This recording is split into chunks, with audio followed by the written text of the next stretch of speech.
everyone, great to have you here on this week's episode of Outrage+Optimism. Today we have something really very fascinating for you, and I think you'll agree it goes right to the heart of whether humanity will be able to transition to a net zero world fast enough to deal with the climate crisis. Ben van Beurden has been at Royal Dutch Shell for 38 years, and he took up the responsibility of Group CEO in January 2014. Over the last 8 years, he had responsibility for steering one of the world's oil super majors into a future that is more and more concerned about the damage that fossil fuels cause. Now, Shell states that it is fully committed to a world with no more than 1.5 degrees of warming. Earlier this year, Ben launched Shell's climate strategy with a commitment to be net zero by 2050, including not only the company's own operations, but also all the fuel that Shell sells.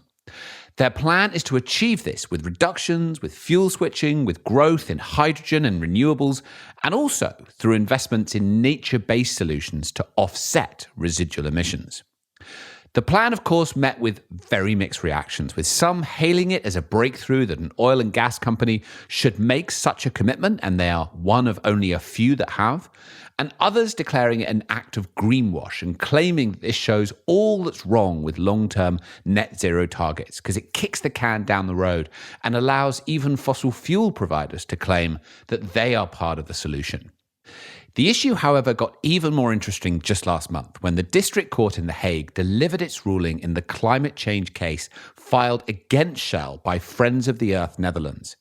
In her ruling, Judge Larisa Alwin ordered Shell to reduce its greenhouse gas emissions 45% by 2030 from 2019 levels. Shell itself had planned a 20% cut by 2030. The court also found that Shell's existing carbon mitigation strategy was, quote, not concrete and full of conditions. In her words, that's not enough. Now, the emissions target applies across all global regions and not just in the Netherlands. And the court also ruled that Shell is responsible for the emissions from its customers and suppliers, known as Scope 3 emissions, and further, that Shell's activities constituted a threat to the right to life and undisturbed family life, as set out in the European Convention on Human Rights. Ben has said that the case doesn't change Shell's strategy, it just accelerates it. However, Shell have also said that they plan to appeal. As you will hear, this is something we dig into in this fascinating conversation. This is the first time that Ben has addressed this court case in a public conversation. We believe it's the only time he's planning to do it. It's a really interesting discussion to hear him dig in. We feel this discussion could not be more timely or important. Anger is rising around the world about the fact that we're not transitioning fast enough to deal with the climate crisis. And on a week where the west coast of North America is on fire after smashing temperature records by several degrees, that anger is entirely justified and understandable. At the same time, easy answers like blaming the oil companies may be emotionally satisfying, but ultimately, moral clarity doesn't always cut through the complex messiness of the world to the outcome that we want. We need the outrage about what should be done and is not there yet. And also the optimism that despite the late hour, we can still find a way and do so together. So, whoever you are, climate activist, oil and gas executive or engineer, we invite you to listen to this conversation with an open mind. This is a slightly different episode of Outrage+Optimism. We have a longer conversation with Ben. So we forewent the pre-chat with me, Paul, and Christiana. We dive straight into the discussion, but we will be back with you after the conversation for some analysis. Here is Christiana and the conversation with Shell CEO Ben van Beurden.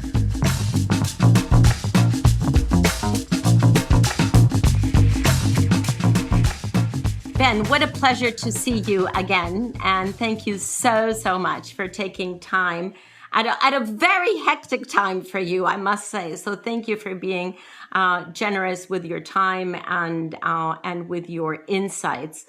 We thought, Ben, that we would concentrate this conversation on hopefully helping our listeners to understand the complexity of the transition that we're all in. Certainly the oil and gas industry, but everyone else as well. And try to steer away from simplistic arguments that are actually just not going to help us to move forward. So I just wanted to invite us to step into that complexity, but using language and arguments that are understandable to all of us. Because I have the suspicion, Ben, that if I walked in to a board meeting at Shell, I would understand absolutely nothing of what you're saying because of the languaging and the terms that every industry uses. So here's an invitation to help our listeners walk into the complexity, but with language tools that we can all understand. If that's okay with you, that would be sort of our invitation. Well, that's great, Christiana, and it's great to be talking again. And Tom, good to see you again. And Paul, nice meeting you. And I think you couldn't have had a better invite for me, because if there's one thing that I find is still an issue, it is the sometimes the simplistic nature of the debate of an issue that is more complex than any issue I think humanity has faced. Indeed. So in that spirit, Ben, I thought last night, to be honest, and I'm going to show you my little cheat sheet. Here's my little cheat sheet of our conversation, because I thought maybe it would be helpful for me anyway to list some of the dichotomies or paradoxes or contradictions that at least I see that are embedded in this transition, and lay them out one by one to you and invite you to guide us through. I mean, obviously you don't have all the answers, but I am sure you have thought about this more than most people on this planet and can give us at least some light as to how do we navigate these paradoxes or these dichotomies. So I have a list of 4, and maybe, my colleagues will bring in a couple of others. The first one that jumps at me, Ben, is your very interesting reaction to the Dutch ruling. If I have it right, your immediate reaction was one of welcoming the ruling, in the sense that you said, this ruling will not change the Shell strategy. If anything, what this ruling is going to do for us is accelerate that decarbonization strategy or decarbonization strategies, because it has many different components. So I was really interested in your reaction to that, with the dichotomy that then I understand that Shell is actually going to appeal the ruling. So walk me through those two. Walk me through welcoming the ruling as pushing you farther in the direction that you're already walking, but at the same time appealing the ruling. Yeah, that's a good one, Christiana, and thanks for the opportunity to clarify that.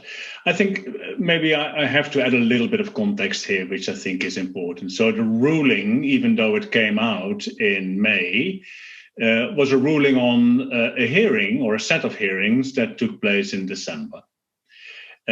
Between December and May, we actually published our energy transition strategy. We put our strategy to the vote. We had a relatively detailed update with our investors on how we were going to approach it.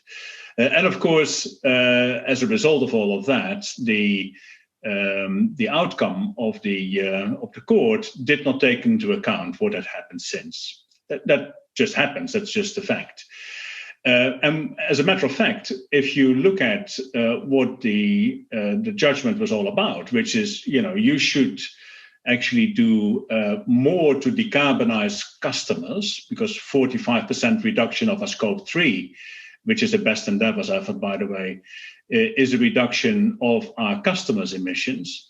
And you should work hard on your scope 1 emissions, so the emissions from our own facilities.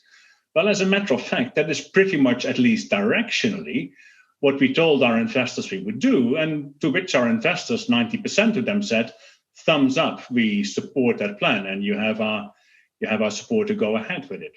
So directionally, it's not any different. You could argue a little bit, is the 45% correct? But the point is that our strategy is to purposefully and to profitably decarbonize our customers on their road to net zero, which is exactly what the court asked us to do with significant best efforts. So therefore, I'm quite okay to say, well, that is actually a confirmation of the strategic direction. Again, you can argue about the numbers, but we are going to rise to that challenge because it was actually our strategy to do that anyway. What I don't agree with is that climate change and the orchestration of this and what is going to be needed to achieve this needs to be done in the courts. Because ultimately, Christiana, if we are to reduce the emissions of our customers with, shall we say, roughly half, 45%, roughly half, that is not going to happen because we supply them with less energy, less fossil energy, so to speak. We can do that, but that doesn't help the planet. That will only happen if there are supporting policies to make that happen. If we want to sell half the petrol we sell to the automotive sector of society, or half the jet fuel or whatever, then we need to see changes in those segments of the economy. Half the cars need to be electric. Half the jet fuel pool needs to be biofuels. And these are things that we cannot make happen. They can only be made happen by governments, obviously in close coordination with these different segments of society. So while I'm okay to say, we will do everything to work with each and every sector in society to decarbonize that particular sector, to be held to account for the results through a court of law as a single company doesn't feel like the right approach to tackling this very complex challenge. So that's where I think the dichotomy for me sits. So we have to reflect on, what are we going to do with this? And we are at this point in time reflecting what our appeal aspect should be, but rising to the challenge of reducing our own emissions and to work really hard to make the best efforts to decarbonize our customers, I have no issue with. There is no contest. So it's so interesting, Ben, and thank you for setting it out like that in terms of those two different and as I understand it, first follow-up question, then I have another follow-up question, is that it's a best efforts commitment to your customers, that you will do your best to get them to reduce emissions by 45%. And if that's the case, my question is, the reality is that some segments of the market look at companies like Shell with a pretty high degree of skepticism about your intentions, right? For whatever reason, they say, it's, there's not that much trust sometimes that you're serious about doing what you say you're going to do. That's just a reality. Leave aside the fairness of that or otherwise. So given that, if you now get this ruling and you appeal it, it will sort of play into what people expect of you in their worst view of a company like Shell, of saying, oh, now they're appealing it, they're not that serious. So net, wouldn't it be better to just say, you know what, we're going to do it. We're going to charge ahead. We're going to try and meet this target. Rather than to sort of allow that potential reputational impression to grow in the world? I think that's a good point, Tom, and we have to really think through how we live with this particular apparent paradox, which in my mind is not a paradox at all. For me, it's perfectly okay to say, well, I embrace that. We're going to do the 45% on our own emissions. We have to figure out whether we can do it and what it takes. We're right in the middle of it. But if we can see a pathway to achieving that by 2030, then I have no point to embrace that, to make that a commitment, a target, assign a component of our remuneration to it, or whatever it is, right. That people can say, okay, no, I get it, they are serious. Yeah. But again, on the other 45%, reducing the emissions of our customers, I'm quite okay to say we will do everything we can to indeed change the product portfolio and therefore change the energy use of our customers to alternatives, which for them basically means changing their car, changing their house, changing their plane, changing their whatever. I'm okay to work on that. But I find it at this point in time unreasonable to say, and if you can't get there, you will be held to account unless you prove that you've done everything within your power to try and get there at least. Now, that's quite a difficult one to contemplate.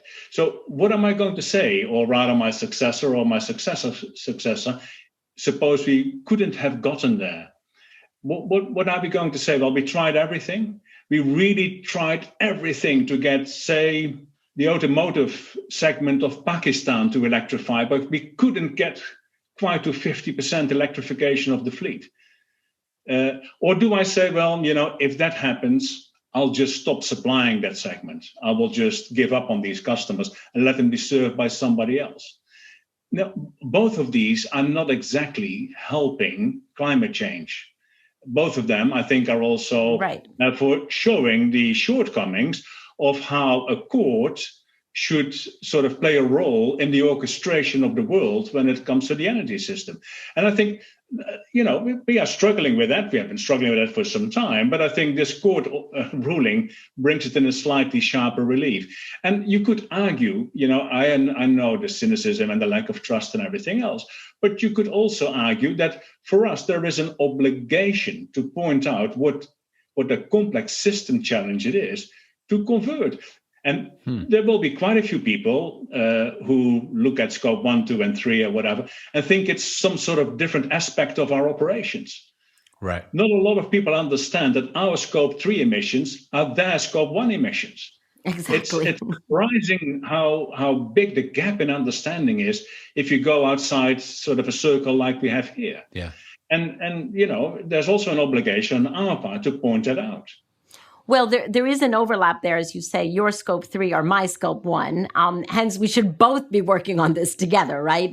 It doesn't mean that either one can actually solve this. So that takes me quite nicely, Ben, to my second dichotomy or paradox, which is our proverbial supply and demand paradox, which is so vexing. And so just to simplify that.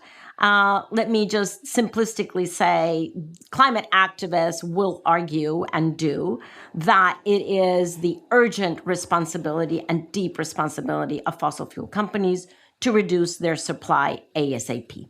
Fossil fuel companies will argue, and I've heard you argue, as well as many of the other CEOs, that there is an urgent and responsible need to reduce demand. Both of these are true, right? Both of them are true. Now, the question is, how do we actually orchestrate that? Because by looking at this as a chicken and egg, we're not going to get anywhere. By lobbying the responsibility across the fence between supply and demand, that doesn't get us anywhere other than to a ping pong game. Meanwhile, we are running out of time. Now, on top of that, Ben, I would argue that the capital discipline that all of you have been exercising in the past few years, where you are committing to give cash back to shareholders, where you're actually restricting already your capital investments in new exploration, meaning that you are not necessarily replacing like you would have in the past. You're not necessarily replacing the depletion of oil fields that have come of age. So all of that to me means that there is already in the system a reduction of supply. Now, on the one hand, one could think, well, if there's a reduction of supply, then that might mean that the price will go up, making alternative energies much more competitive. So the market forces will be with us. On the other hand, one can say, well, if the prices go up, there are going to be many who will want to produce and take advantage of those higher prices. So it is quite a vexing question, not just the supply and demand, but the price volatility, right? Because you don't have that price volatility in renewables. This price volatility, and I heard you recently in a panel, somebody asked you, so Ben, do you think the price is going to go to 50 or to 100? And you said to both, but don't ask me in what chronology. So that's a very interesting, answer because there is such a price volatility. And that, of course, will affect both supply and demand. So I am sure that you have thought about this, Ben, very, very deeply because it goes to the core of your strategy.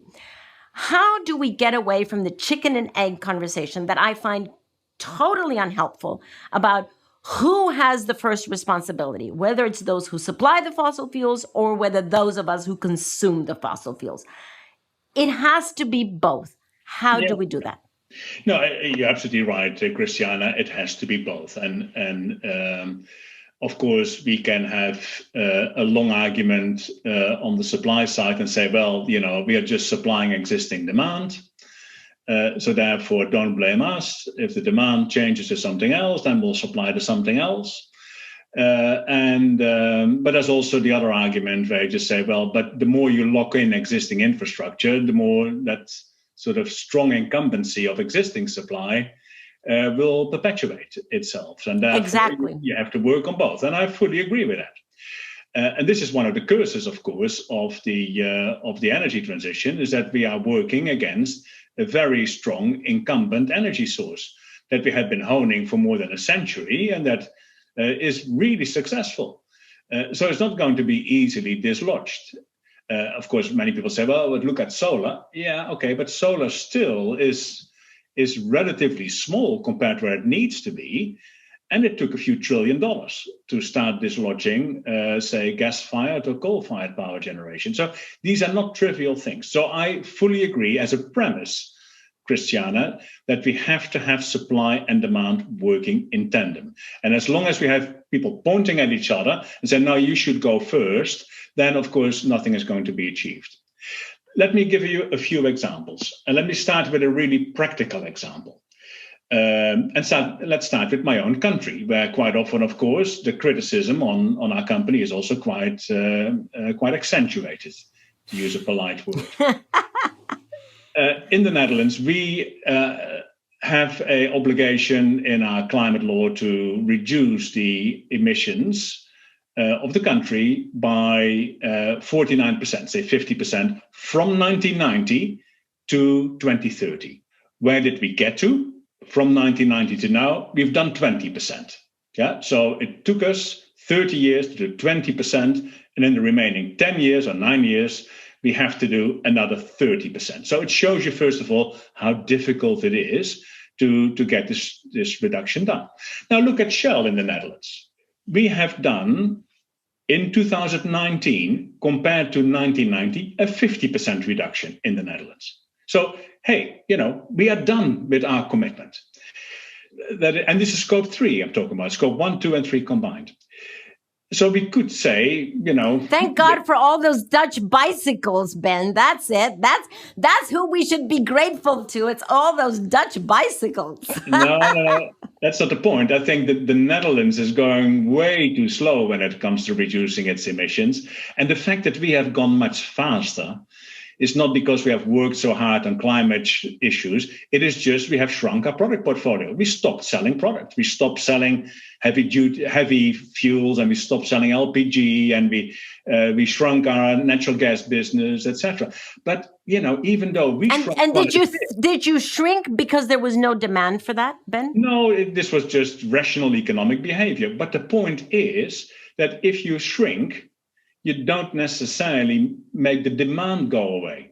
So the fact that we don't supply anymore certain products to certain customers basically means that somebody else is supplying them. So it's an anecdote again to prove that if you just tackle the supply side, here's a practical example. It didn't really work well in this particular country. So Ben, can I come in on that exact point, please? Absolutely. Yeah. I used to be a consultant to Shell in the 1990s, and then I was wondering about climate change, and then I saw a publication by Shell on climate change in 1998 that said it was a pretty serious issue. So I thought, if Shell are taking it seriously, I should take it seriously. Now, look, here's my challenge to you. You've said repeatedly government have got to step up to the plate. But if you'll forgive me saying so, your enormous company has the most tremendous ability to change our societies, to influence society, to influence government. One of your predecessors, Mark Moody Stewart, actually wrote a letter in the Financial Times a couple of years ago. And he said, look, he didn't say his personal opinion, but he said, why don't these, Extinction Rebellion or climate activists, why don't they support $100 a ton carbon price? And I wondered if you and maybe some of the other oil majors could come together and say, look, we demand a high carbon price now, and use your power to get that outcome. Yeah, no, Paul, absolutely. And I think we probably have said that in too tepid a way, that we support a carbon price, that I've been on record umpteen times saying that the carbon price is not enough, we need to have a higher carbon price, etc. And quite often then still people believe that either we don't mean it when we say it, or that somehow they don't hear it because it's us saying it. But our advocacy on carbon pricing has been very clear and on the record, I think, for decades. I think to answer the other half of the question, again, back to your point, why can't we do more? Let me give the second anecdote, and that is, or example rather, which is the aviation sector. So in the aviation sector, of course, we can say, let's stop supplying jet fuel, or let's supply only half of the jet fuel that planes need, but that's not going to improve anything. The only way this is going to happen, the energy transition in aviation, if in the near term at least, if we will provide biojet, so sustainable aviation fuel made out of waste product, and we probably need it for a few decades before we have things like electric flying and hydrogen flying and everything else. The problem with it is, at this point in time, is 4 times as expensive as petroleum-based jet fuel. So I can say, well, but I make it available. It's available. You have to pay 4 times as much for it. So please come and get it. I'm actually building 5 plants, and I will make this fuel available. It will not happen until or unless there will be a mandate to increase the amount of sustainable aviation fuel in the fuel mix. You can say, let the carbon price take care of it, but we're going to need a carbon price of well over $1,000 per ton for this to make sense. And that's not going to work either. So here you have it. In some cases, whether it is, and mostly this is in transportation, by the way, you will need mandates where governments say this needs to happen, and then indeed it will happen. And then I think the supply and demand issue will solve itself because the demand gets mandated. And so just to challenge you, would you support? I mean, and actually, I'm gonna be blunt about this. Would you put financial resources into lobbying both for carbon prices and for mandating an increase in renewable jet fuel? Because I do believe it's perfectly reasonable to put money into lobbying in support of your business plan, right? That's exactly what we are doing, Paul. So this is not a matter of would I do it? It is we are doing it. We are quite vocal when it comes to this. And in the same way, we have been very vocal also on ICE bans. We're very vocal on how to make hydrogen in trucking and buses happen. But the point is, again, you're not going to get there by, make supply available and then the demand will come. It needs to be mandated. Simply back to Christiana's question, because we have such a very, very strong incumbency after a century of optimization of oil and gas products. And therefore, you have to dislodge it with something quite significant. Now, in some cases, a carbon price might do it, but in many cases, it is absolutely not sufficient. And therefore, you have to have regulation and mandates to make it happen. I'm sure with you backing it, we'll get both. Thank you, Ben.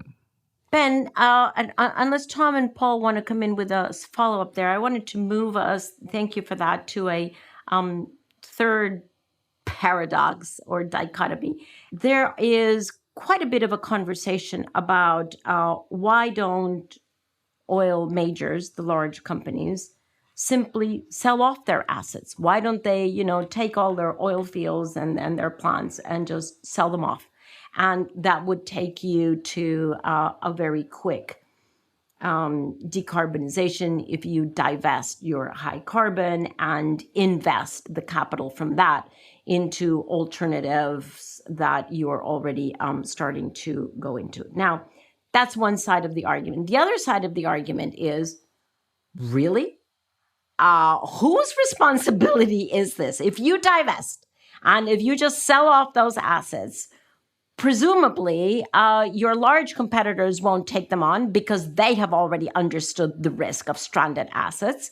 So I'm assuming, but please correct me if I'm wrong, that the only ones that would be in the mood to take up these assets would be smaller companies that are certainly under less scrutiny from the public as well as from court rulings, and that they would just operate them and hence continue the supply that is at the root of the problem anyway.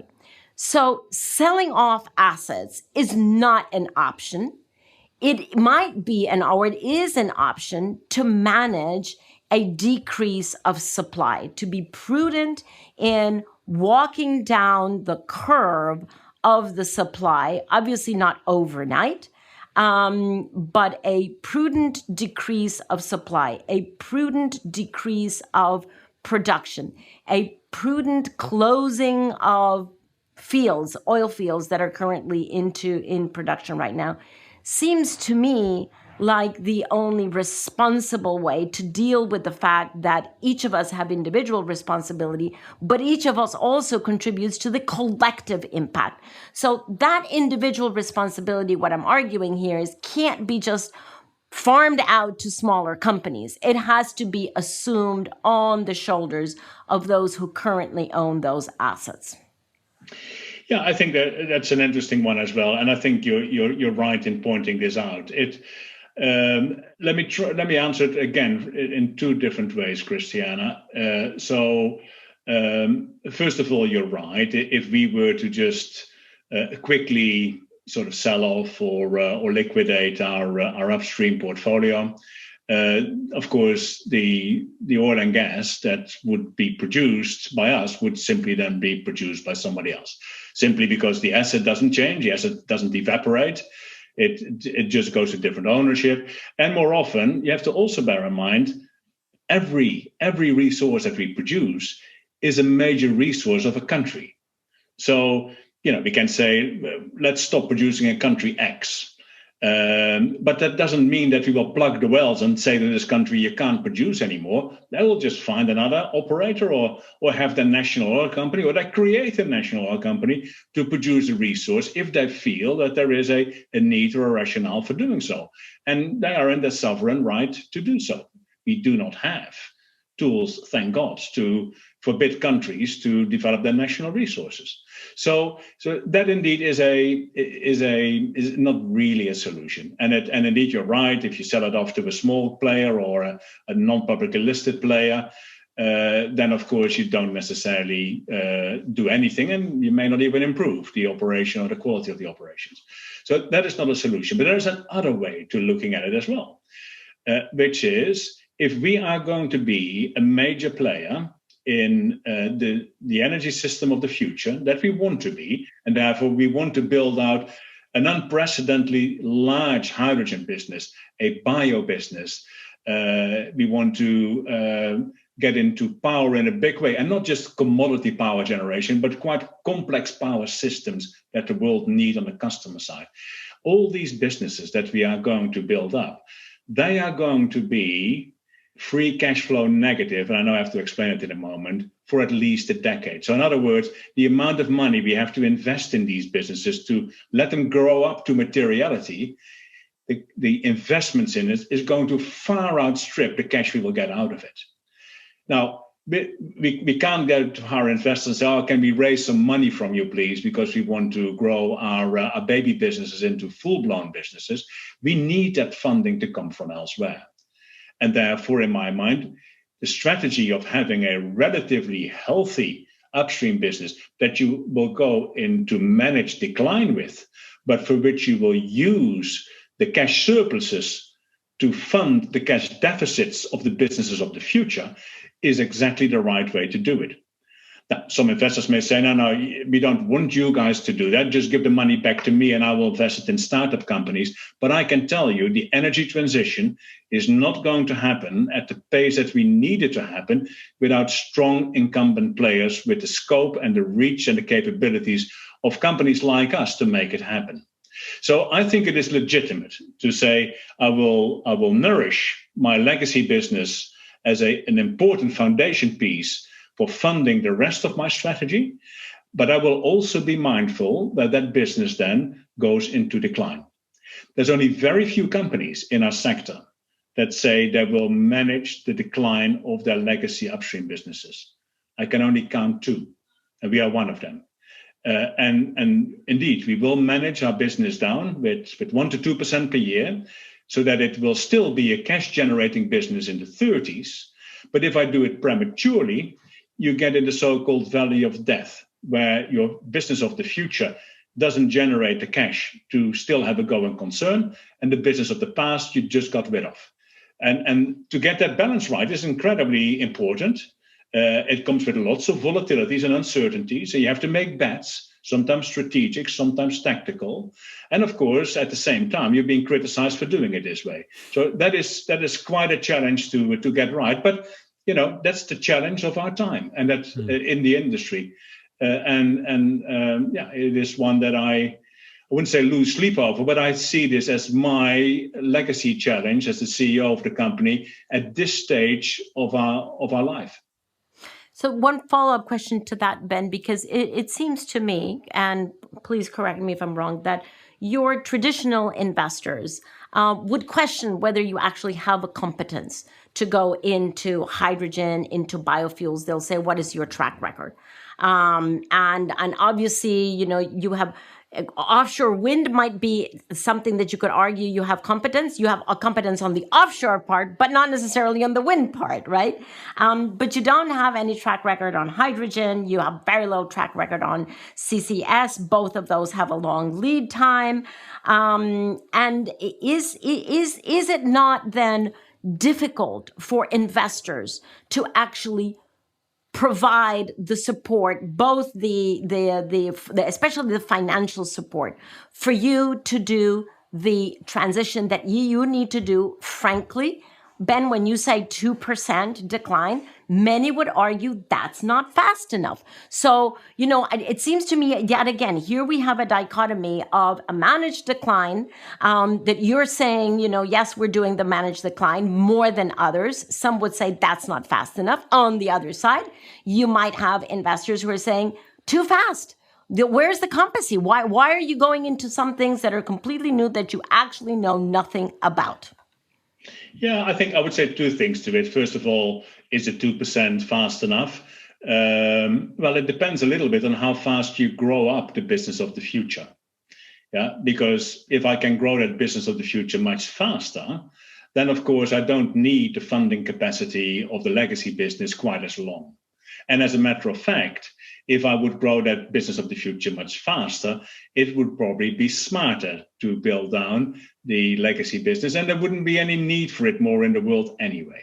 So in other words, I want to be driven by the pace with which we can grow the business of the future. I'm quite prepared to take risk in that, for that matter, probably more risk than our investors traditionally would like to see us take. But I cannot do it the other way around, where I just say, let's go as fast as we can in building down this legacy business, and then see whether we can build a just-in-time future business without knowing whether that future business is ever going to grow up in the way that we are currently planning for it. That's point one. Point two, on the competency piece, I hear that a lot, but I fundamentally disagree. There's two things there. First of all, I think many of our critics think too much that the energy transition is all about future assets. So, you were very good at doing wells. Why would you be very good at doing solar panels? It's okay. Or you said it yourself, you can do offshore, but why would you be good at doing offshore wind? Now, first of all, we are pretty good at doing offshore wind. Just yesterday, we won one of the largest tenders in the United States on offshore wind. And as a matter of fact, we have won most of the tenders in the Netherlands on offshore wind. And we do quite well for that matter. It's just that we have to do more and we need to go faster. But that and somebody else, so does everybody else. I think on hydrogen, we are the leading player in hydrogen for mobility. It's a tiny business, but we've been at this game and we are ahead of anybody else in this sector now for probably a decade or longer. We started this in the 90s. And in bio, the same thing. We have amazing technologies that we can leverage. And CCS, we have a proven portfolio, which is absolutely world leading there as well. So the whole idea that, this is you don't have a position, I would sort of classify that as alternative facts. Yeah. But then the other thing to bear in mind also, Christiana, the energy transition is not necessarily who has the best assets or who can build the assets with the highest return on steel or the highest return on concrete.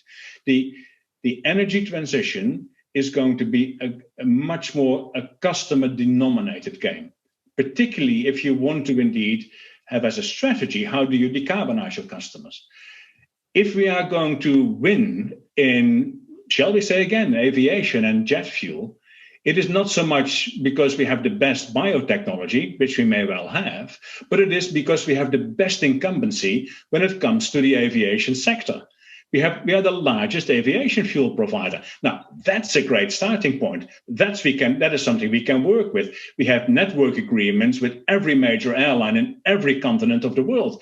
We are at 1,000 airports, bigger than anybody else. That is a much stronger position than maybe having a 2% efficiency on your biojet plant. So Ben, can I come in at that point? Because that's exactly the point I wanted to ask you about. What amazing relationships you've got in air fuel.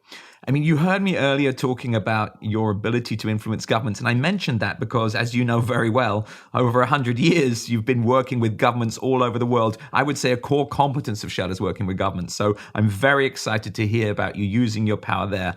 But let's just not forget, you're a giant global brand known to billions of people. You have hundreds and hundreds of millions of customers, probably billions of customers. You've got 45,000 retail outlets in 80 countries. Can I ask you, will you use that position to change your customers? Because, people used to say you can be sure of Shell. Maybe they're looking for your leadership in your media. Yeah, no, that's exactly it, Paul. And thank you for such a great question. That is our strategy. Our strategy is to work from the customer back. Figure out with the customer what they are going to need in terms of solution sets to decarbonize, and then build the supply chain that you need for that. But you have to start with the fact that we have 30 million people visiting our retail sites every day, that we have a B2B business of 1 million B2B companies around the world who all have a need to do an energy transition. Who most of which have committed to somehow net zero or whatever else. And that was great on the day they did it. But the day thereafter, they are going to wondering, how am I going to get there? And believe me, quite often they come to companies like us and say, I need to do something. What do you have for me? Can you help me? Yeah. So it is exactly working from the customer back that we are going to achieve something. Same thing as with the airline example that I gave. Now, bear in mind, a very important statistic that is always forgotten, but is so crucial to remember, is that we produce a quarter of what we sell. Or let me turn it around. Our market share of our products is 4 times as large as the market share of our production. Yeah. So our market share of our production is 1.2%. Yeah. So 1.2%, the primary energy in the world is produced by Shell. But the energy being consumed in the world is supplied for 5% by Shell. Now, 5% you can still say is a very small portion, etc. But I would much rather work with 5% market share to achieve something in terms of customer demand and transformation and everything else than I would work on the 1%. So this is back to Christiana's first point. If I make my 1% of predominantly oil and gas supply, say, green power and green hydrogen supply, that would not nearly be as impactful as when I work with my 5% market share and customers to say, how can I help you? And I will build whatever you need to supply you, but we need to understand how we're both going to make money in this process. Yeah. And if we can't get it solved, we both need to turn up at the government's office and say, please implement this regulation, because then he can supply what I'm going to need. And that is our strategy. And that's why I'm also going back to the very beginning of this conversation. That's why I'm saying I'm okay to rise to the challenge of best endeavors to make that change of 45%. But Ben, we can't do it without governments. This has been so interesting. Thank you so much for spending the time to set out your strategy like this. Christiana's going to ask you a closing question in a minute. I just want to ask you something completely different, if it's all right, before we go on. But it's really helpful to have you unpack your strategy, how you're approaching it, the complexity. But I'm going to ask you sort of a simplistic question. Right now, everyone's doing something on climate change, but that wasn't true, as you know, a few years ago, even back in 2015 when we reaching the Paris Agreement. And there was this spate of moments where CEOs would have this realization they needed to do something because their children would talk to them over the breakfast table. And you famously were one of those, where your 9-year-old said to you that the earth was warming and Shell was not doing enough or was being caused by Shell or something like that. And that had a big impact on you and sort of changed your approach to some degree. What does she think about your strategy now? Well, I think it indeed, and I remember mentioning this story to Christiana once. I think the first time we met Christiana, and indeed, it was very impactful for me. I think this was my middle daughter, who indeed was told at school that companies like Shell are not doing the right thing, and she was quite perturbed by that. And it came home and was in tears. I found her in tears. And when I asked, well, what's going on? She told the story about how at school they explained that companies like Shell are doing the wrong thing for the planet. And how on earth are we going to have a discussion like this with I think she was at the time 11, explaining, scope 1, 2, and 3, what we are doing, investment levels, what is needed, supply, demand, and everything else.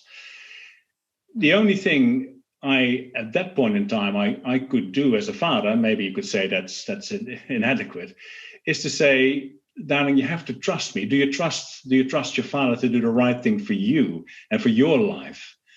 And on the basis of that trust, which she had in me, I could say, well, we are doing everything that we believe is reasonable and that's possible to tackle this problem. So you have to believe me when I say, you have to trust me when I say that we're doing what we can.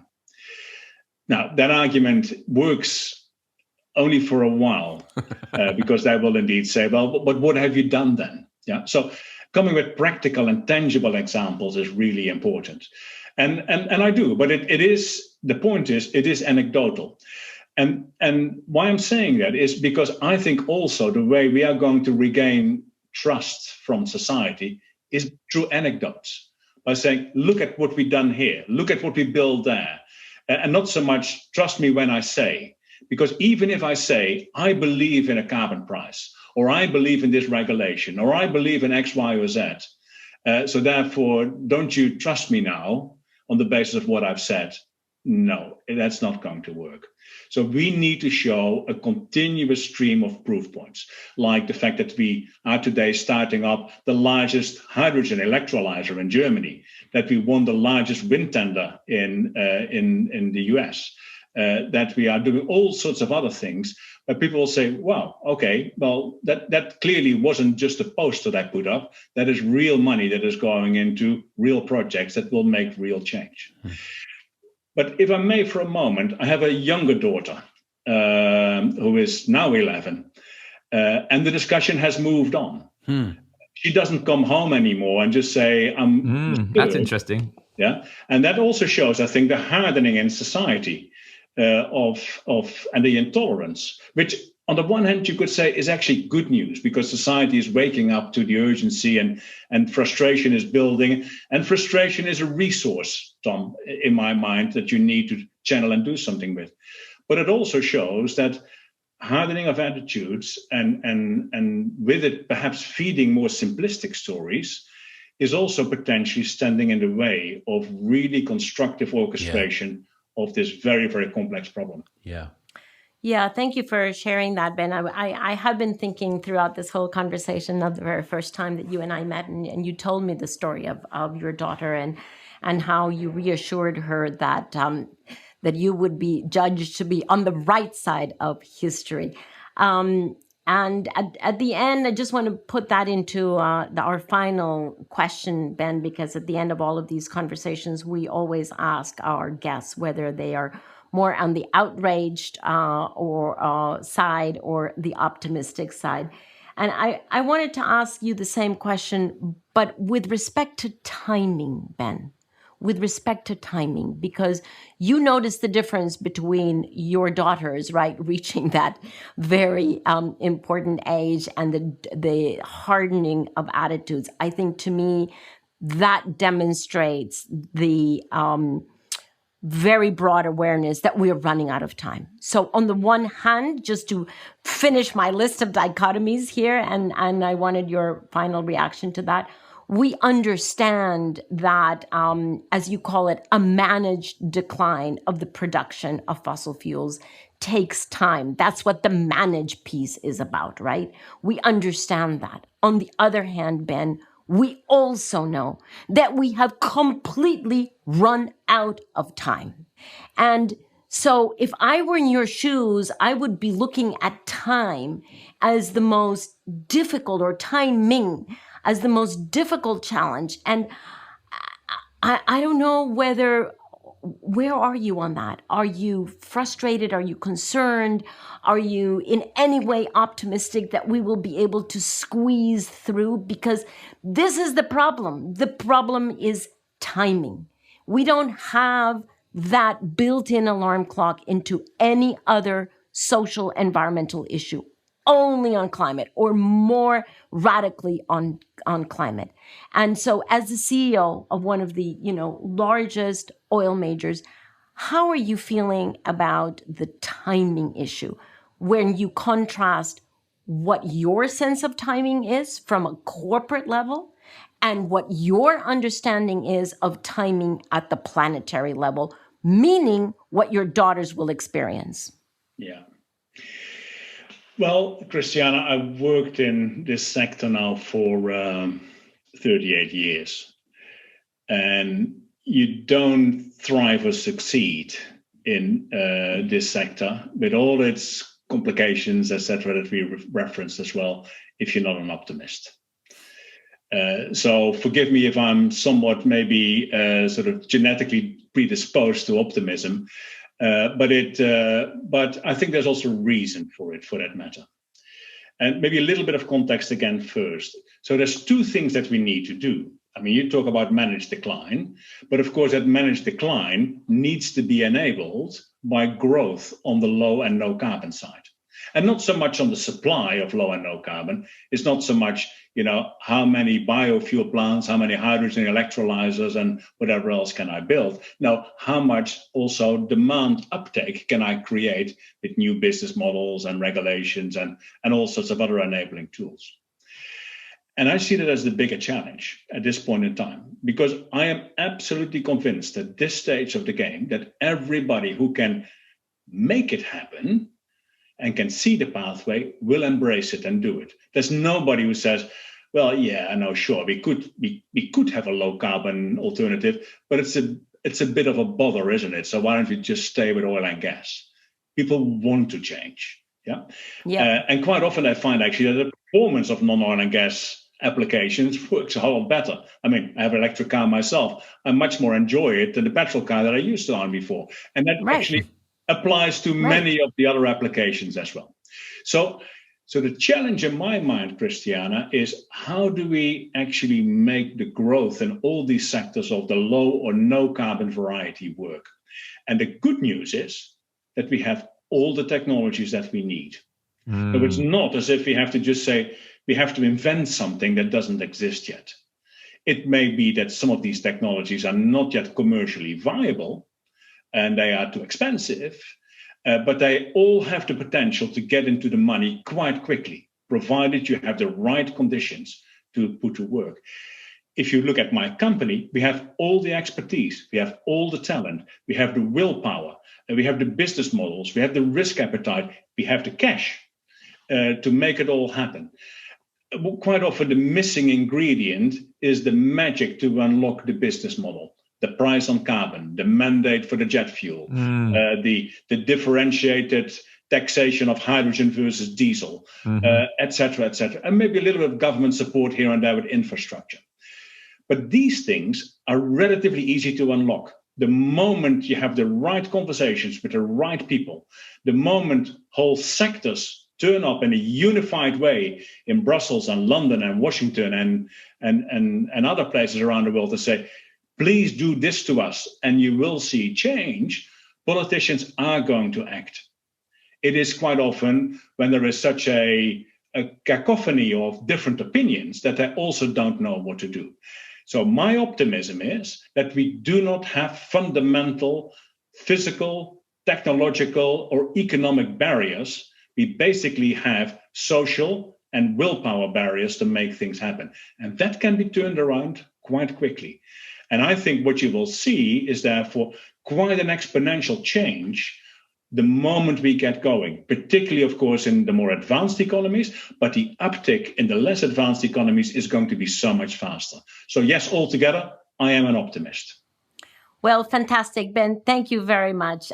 We also are optimists. We actually base our optimism on the conviction that we don't have an option but to decarbonize the economy. It's just simply not an option. And secondly, that we are beginning to see exponential change.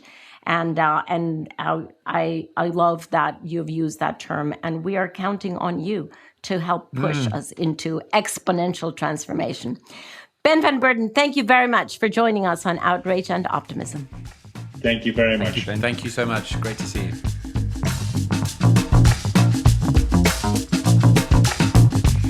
I mean, how fantastic you get a chance to sit down with Ben van Beurden, CEO of Shell, to spend an hour with him pretty much talking through the complexities of the issue that he's facing. I thought it was so great the way you managed that conversation, Christiana, going through those dichotomies. What did you both leave that discussion with? You know, I've always been kind of really in love with giant corporations. I wrote a book called Beautiful Corporations that actually featured Shell. But I've also been terrified of large corporations because, you know, the 5% of the world's energy is coming out of Shell, and it's pretty much all fossil fuels.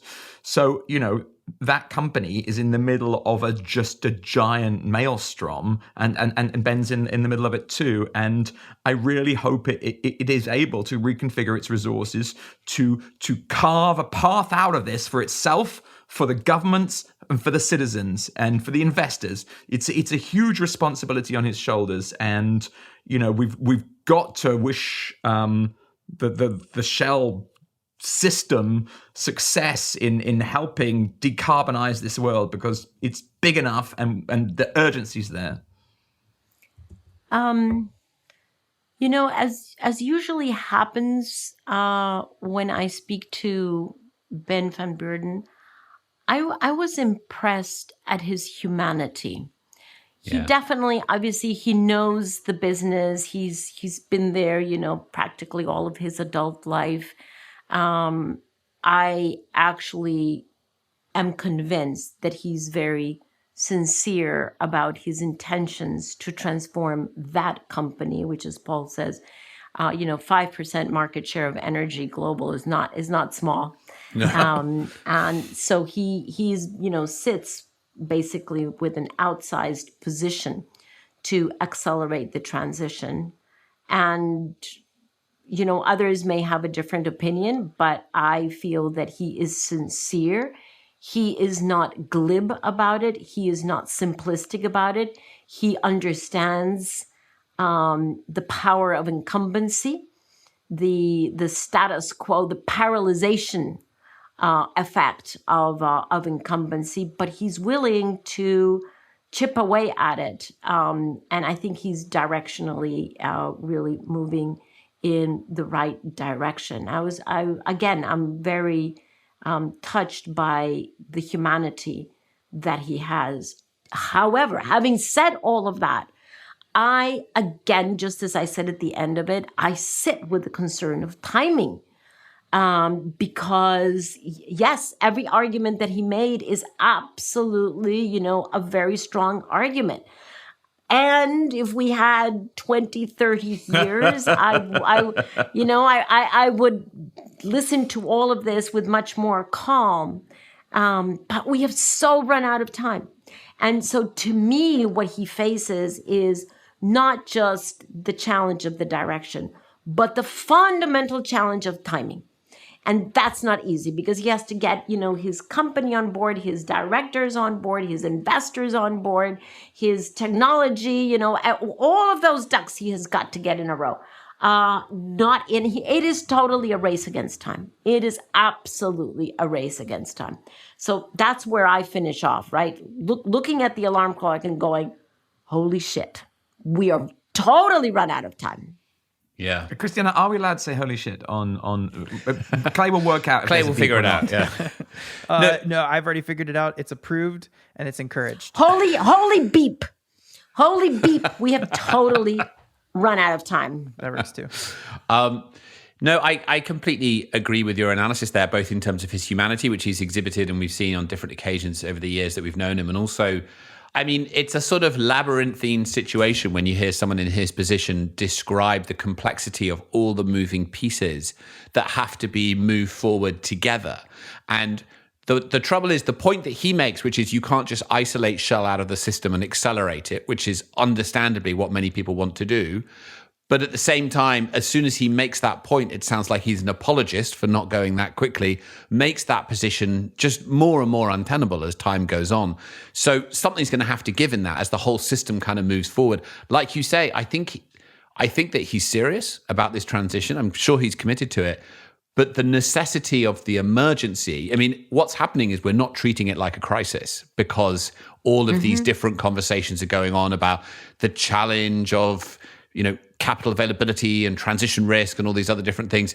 You wouldn't say that if you were living in a country that was being attacked by adversaries who were kind of coming over your borders. You would just deal with the challenge. And what he's exhibiting is an example of the fact that we're not systematically treating this as a crisis. So as a result of that, it's difficult for them to go faster, but we need them to go faster. I mean, I think it was great to spend that time kind of getting under the skin of that and how touching that he was prepared to share the sort of impact on his family. And it's awful that it's a really terrible manifestation. But at the same time, you can see that people are getting really desperate about wanting change. So there's no way you could ever condone that. It's appalling. I don't know what's going to happen next. Paul, what's going to happen next? I mean, I hope and believe that, that he means what he says, that the company will use its significant influence to go to the governments and say, this is over now. We need those laws in. We need that regulation. We need that price on carbon. He's got the business models. He said himself that with those laws come in, when that regulation comes in, Shell can make money. So come on, it's pretty simple. All right, there's going to be some political flack and some people are not going to understand. But that's maybe where the Shell brand and other oil companies can come forward and say, look, we fully support governments. We're behind governments taxing this. And with the marketing and with the communications and with the political, we just get the laws changed and we'll be safe again. And Paul, just to, deliberately rain on that parade. Here's the problem. That has to be done. I was so convinced by myself. Sorry, Christiana. Rain away. Clay can just drop in the clip of last time we rained on this parade, actually, which was only a few weeks ago, I think. Be an app. You can rain on Paul's parade. You just press it. Here, Christiana, demolish me. Demolish away, Christiana. Well, the challenge here is the complexity of what you have just described. It's every government in the world. It's not like they can go to the Dutch government and get them, to get a carbon price. There is already a carbon price in Europe. That's not the point. The point is that there's so much individual responsibility, as in Shell, individual corporate responsibility, but there is so much collective responsibility. And so it's that, dichotomy that we touched upon it, but that dichotomy between we're all in this together and everyone needs to work. That's the thing, right? It is not just the tragedy of the commons. It is the urgency of the commons to which every single individual has to contribute, and every single individual corporation, every single government, because otherwise we're just not going to get there. That's the piece, that is just gnawing at me. Yeah. So it's not just a question of changing laws and we'll be safe. Episode 342. It is actually, but I defer to be continued. It's up to us, every single one of us. That was what I heard Christiana say, and that it couldn't be more true. Yeah. So I think that's it. We've run out of time.